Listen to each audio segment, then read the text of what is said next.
Hello there. So after 2 years of state oversight, we're being promised less intervention. But do you believe that?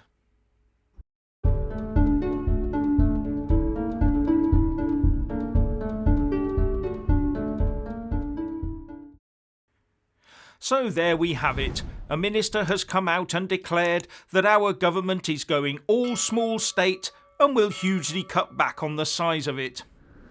How many times have we been promised that over the years and decades, usually in the form of cutting red tape? But by the end of the year there are more rules, more regulations, more forms to fill in, and more people demanding your personal information and money. But this time, Steve Barclay, the Minister for the Cabinet Office and new Chief of Staff to the Prime Minister, is onto a bit of a winner. Well, in England anyway.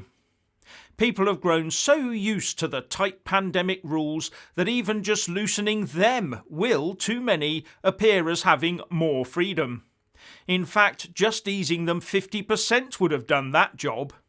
And that's part of the reason why Boris was keen to lead the way on easing restrictions across the UK where he could. He will probably now be viewed positively by many in this regard, compared to Nicola Sturgeon and Mark Drakeford, both of whom seem very reluctant to give up their hard-won gains of control over their populations.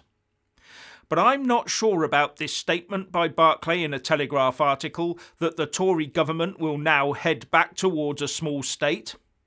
What does that mean? Small in size? Small in effect? Small in visibility as we go about our daily lives? Small in cost?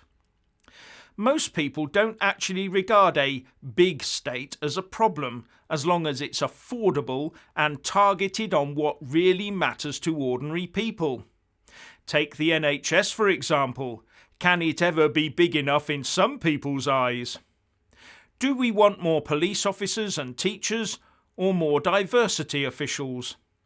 We used to have a far less interventionist state a few decades ago, but with a far larger army, navy and air force. It's these sorts of choices we need to make. When Steve Barclay says small state, does he mean an end to the state forcing us off the roads and onto trains, buses, bicycles and footpaths, for example? And how can the state become small if Michael Gove has plans to replicate much of Westminster in each county across the land through his devolution-based levelling up plans?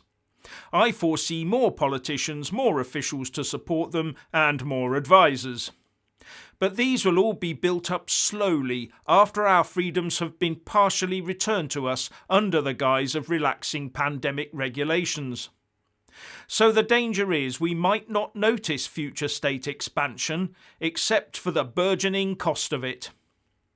Now also in Barclay's Telegraph piece, there is talk of streamlining the Cabinet Office and No. 10 operations, so that ministers are empowered to take rapid action. Just what we all need, ministers taking rapid action. Sounds all fine and dandy until you realise it will probably be designed for this and future administrations to bypass those problems called Parliament and democracy. The UK parliamentary system might look wooden and too slow to react, but it's designed to keep the reins on over-ambitious ministers of state and stop them forcing stupid knee-jerk decisions on us without proper debate and due process. You can imagine ministers shooting from the hip before anyone's called draw, can't you? So what's your opinion on a future Tory small state? Please like and comment below. Please subscribe and like this video, buy a mug and support me on Patreon or PayPal, and thank you for watching.